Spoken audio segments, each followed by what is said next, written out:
Live from WSLS, this is 10 News at 6, working for you.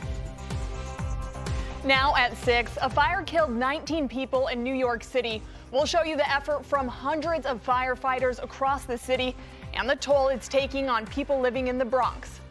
Plus, a local shelter opens their doors to keep people without a home warm this season. The reason behind their actions and how soon they're accepting people. And violent protests leave hundreds dead in protests in Kazakhstan. We'll explain why and show the international powers working to create peace in the nation. Good evening and thanks for joining us for 10 News at 6. I'm Courtney Lockie. As temperatures dip, a new warming shelter in Franklin County is opening their doors. 10 News reporter Alexis Davila shows us how a church transformed their space to be the answer of survival for people in need.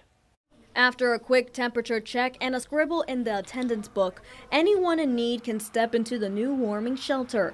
Redwood Outreach Center in Rocky Mount renovated the church with the winter mission in mind to provide warmth and security. We want people to feel at home here, and we want them to know that there's a place for them here. The center can hold up to 20 people as they lay out cots and blankets, with 2 showers installed in each the men and women's bathrooms. Susan Hughes even supplied toiletries for people of color to make it more hospitable. When we say we care for all and we're open for all, that our actions show that we care for all by understanding their needs and meeting their needs. The vision for the center came about just 3 months ago, but as families walk in and share their stories, it touches Sarah Payne's heart. If we cannot see the face of the person that we are engaging with as worthy of love, as a valuable human being, then we aren't living what we are called to do and to be. Evening meals and breakfast are provided along with books and entertainment to pass the time. The shelter will be available till March 4th. In Rocky Mount, Alexis Davila, 10 News, working for you. The shelter will open tonight in just 1 hour and will serve every night. Doors close at 8 p.m. and families can stay till 8 in the morning. At least 19 people are dead after fire broke out in a New York City apartment complex. It happened in the Bronx around 11 this morning. Crews say the fire started on the 3rd floor of the 19-story building. More than 60 people are hurt, and more than half of those people's injuries are considered to be life-threatening. So far, 9 children and 10 adults have died from their injuries. Very heavy smoke, very heavy fire. Units pushed in. This smoke extended the entire height of the building. Completely unusual. Members found victims on every floor in stairwells, and we're taking them out in cardiac and respiratory arrest. Nearly 200 firefighters were called out to battle the blaze. We're still waiting to learn the cause of this fire. While we've definitely needed it, I'm sure a lot of you are probably wondering, when is this rain going to go away? Meteorologist Delaney Werden joins us now to tell us about that. Delaney? It's going to be a few more hours. If you're planning on going to bed soon, it's going to be a nice dreary night to start heading to bed. Very overcast, and that rain will be sticking around. However, the heaviest of the rain has now made its way into areas east of the Parkway, back towards Central, and throughout much of South Side. We still have quite a bit of rain out behind that heavier system. However, we will continue to see this rain weakening and continuing to push off towards the east here over the next few hours. So getting closer to about midnight is really when we're going to see that rain clearing out of our region. As we go throughout the day tomorrow, we are staying dry. In fact, we're going to be bringing back those sunny skies. But along with that, this is a cold front that's moving through out behind all of this rain. So our gusty winds are going to be returning as well. A live look now to our sky cam overlooking downtown Roanoke. And yeah, we're also dealing with some fog due to this rain. So make sure you're careful on the roadways. We'll take a closer look at the week ahead coming up. Courtney. All right, thanks so much, Delaney. Looking forward to it. We're learning more tonight about a Roanoke County fire that sent one woman to the hospital yesterday.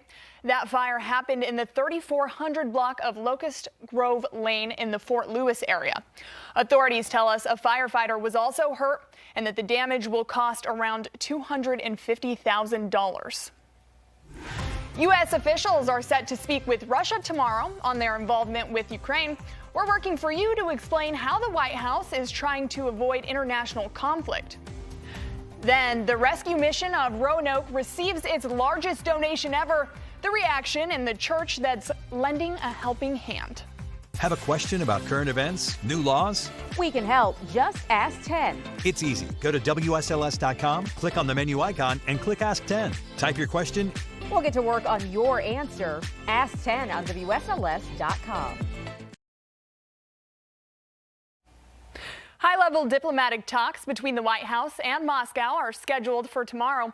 Officials are discussing easing tensions on the Ukraine border while attempting to prevent a possible war. John Lawrence has the story. The Biden White House says the Kremlin is facing two options. There's a path of dialogue and diplomacy to try to resolve some of these differences and avoid a confrontation. The other path is confrontation and massive consequences for Russia if it renews its aggression on Ukraine. President Joe Biden, who spoke with President Vladimir Putin before the new year for nearly an hour, has vowed to take severe action against Russia's economy if the country further invades Ukraine. Not only are we standing up, but we have rallied countries, not just in Europe, but indeed beyond, to make it clear to Russia that this aggression will not be accepted, will not be tolerated, will not stand. The White House's stand toward Russia is getting support from the GOP. As long as the administration is moving forward and they are very clear to Mr. Putin that his antics are not going to be rewarded, then we're going to be very supportive of the administration. If additional sanctions have to be imposed to send that message, that would be appropriate. As for the talks, the White House admits expectations are low. It's hard to see making actual progress, as opposed to talking, in an atmosphere of escalation with a gun to Ukraine's head. So if we're actually going to make progress, we're going to have to see de-escalation. I'm John Lawrence reporting. Protests rocked the country of Kazakhstan last week, leaving hundreds dead. We'll explain why and show the international powers working to create peace in the nation. And here's a live look from our Virginia Tech Skycam. Still wet and rainy out there, but that's expected to clear up. Coming up on 10 News at 6, Delaney will have another check of your forecast coming up in just a few minutes. Kazakhstan's health ministry says 164 people are dead and many others are injured after protests swept the nation last week. This is the worst unrest since the former Soviet republic became independent 30 years ago.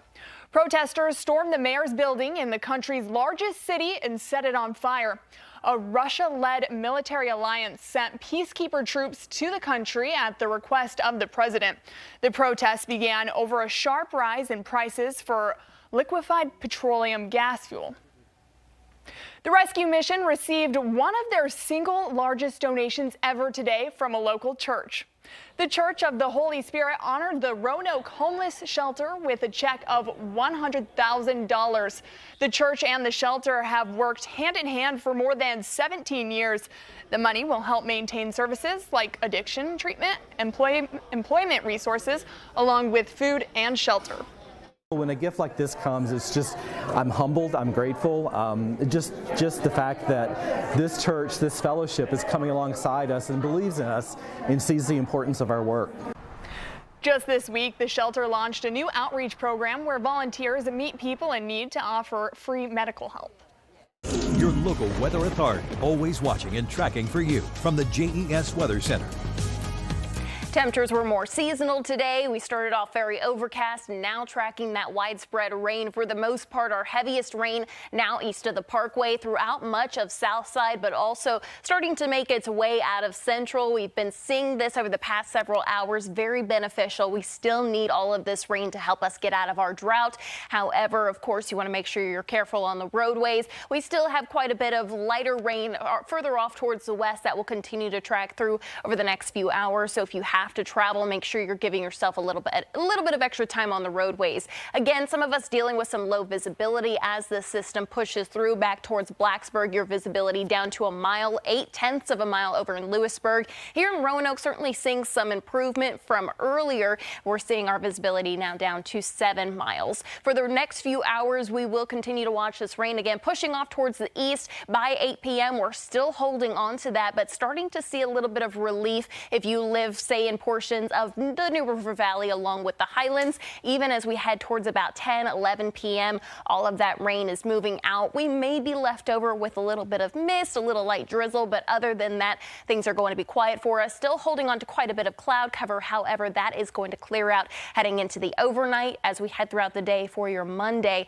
seeing some improvement, quite a bit of sunshine as well. Looks like our sky cam has gone out here. It's going to be a live look from our sky cam over in Blacksburg, but our temperatures are mostly in the 40s. Also some 30s out there over in Covington, 39 in Covington, 37 in Lewisburg. Here in Roanoke, 46 degrees, 50 in Lynchburg. Now, as this system moves through, it's also associated with a cold front. So we're bringing in some of our gusty winds here later this evening, really at the tail end of that rain. We're looking at gusts 30 to even 35 miles per hour. So over the next few hours, temperatures are going to be holding very steady because of the rain, but also because we have so much cloud cover around.